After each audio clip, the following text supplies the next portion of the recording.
Okay guys, so this is a tour of my 2016 Ford Explorer Sport.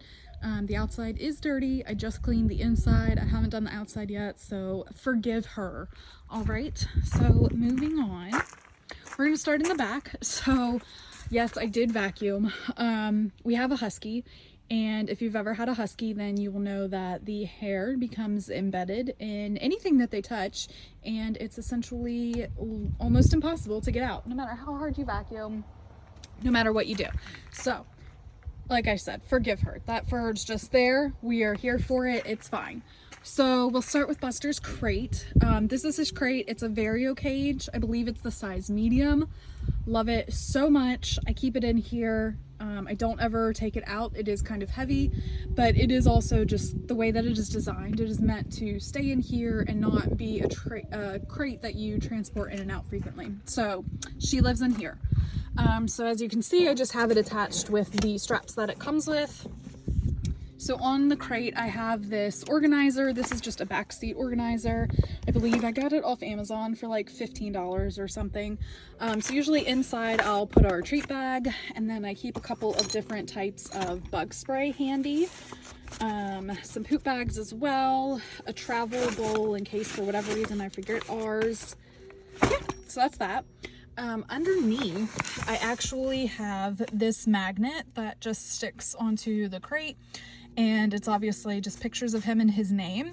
Now, I did that on purpose. The pictures are him of different angles, as you can see. If, heaven forbid, we were to be in a car accident, that would be a really good place to start, giving first responders or anybody that would be willing to help look for him if by some reason he did get ejected from his crate or something of that nature. If we're in an accident, it's just a good thing to have pictures of your dogs from multiple angles. So that's what that is. You'll also see that I have this Dogs on Board open an emergency tube. And you just open there, and inside I have pieces of paper talking about like his vet and his medical history. I also have a slip lead that I keep in there, so that's really nice and helpful. And then obviously in his crate, this is his old crate pad, but just recently I got this bed, which is much comfier, and he likes to snuggle in a little sheet, so that's that. So that's what that looks like.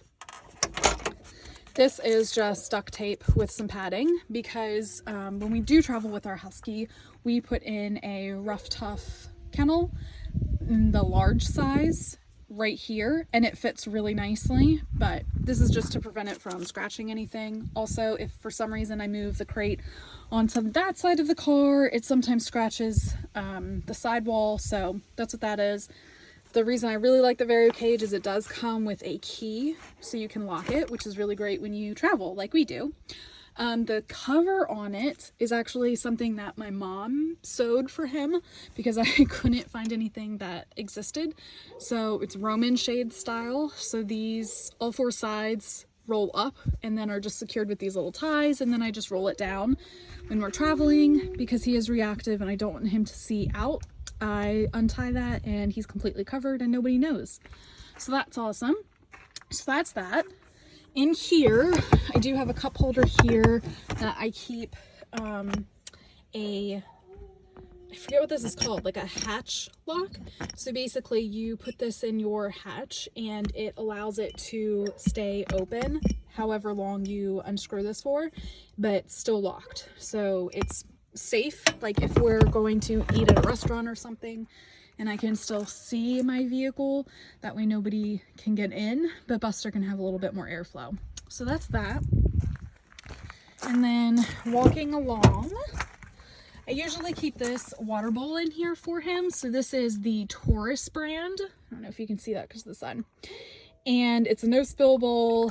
You can fill it right there and then lock it so it doesn't spill out when it shouldn't. So that's awesome. That just kind of lives here just in case. Usually when we go on adventures I bring a water bowl, but you know, just in case. I also keep this basket in here. So this is the Ryobi fan. If you travel with your dog and you do not have a Ryobi fan, please get one. Like, it is the single best purchase that I've ever made. It's amazing. It operates on batteries, so that's really nice. You just plug that in, and this larger battery lasts him pretty much like intermittently a solid week of use. It's amazing. I keep that charger in there because I did totally get the Explorer edition with the charger, and it's been a lifesaver, so that's awesome. So that just kind of lives in here, and then this basket is handy if I need to throw anything else in the car. These are just reusable grocery bags. Again, those just live in here. And then behind the passenger seat, that is where I keep our first aid stuff. So this is the dog first aid kit and human.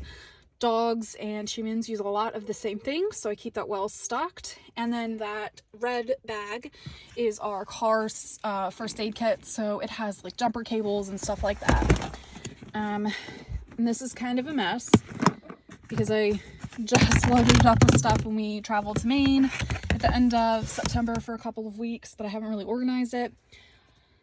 It's just a basic first aid kit. I keep all sorts of things. So an inflatable cone, a long line, Neosporin, there are honey bandages in here, Animax, gotta have your Animax, famotidine, what else, calendula, all the stuff to bandage if I need to, some antiseptic wash, a first aid kit book, what else, Benadryl, ice packs, just all sorts of stuff. So this first aid kit just lives in my car permanently 100% of the time. And I just periodically check expiration dates and restock as needed. And then when we actually are like hitting a trail, I have a small portable first aid kit that I keep in my book bag. So that is that. If I could get this to latch. Oh my goodness. I have it so stuffed packed that it can be hard to latch. Also, it's very hard with one hand. Now I understand the YouTuber problem. There we go. And it's just the perfect size. It just fits right underneath there. I put the seat back like that, and you can't tell. And if you didn't know, the Vario cage does specifically need to be up against a passenger seat. It cannot be against a front seat. The way that it is built is, you can kind of see it has some room there, and it essentially acts like its own crumple zone. So if we were to be in an accident, it would crumple. So it needs the reinforcements that are in the back seats to help it act properly and crumple like it should. Yeah, so that is basically my car setup. The front, I don't have anything, you know, going on up there. That's all just normal stuff. This is basically the dog stuff, and then as needed, I just bring our book bag with extra supplies. So I hope that helps you guys. If you have any questions, let me know. I love this thing.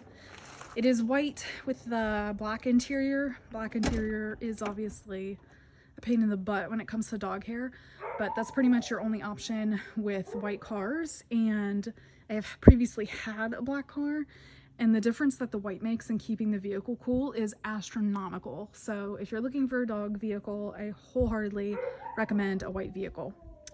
And you can probably hear my husky howling in the background, so I'm gonna go. So I hope this helped you guys. Let me know if you have any questions. Bye.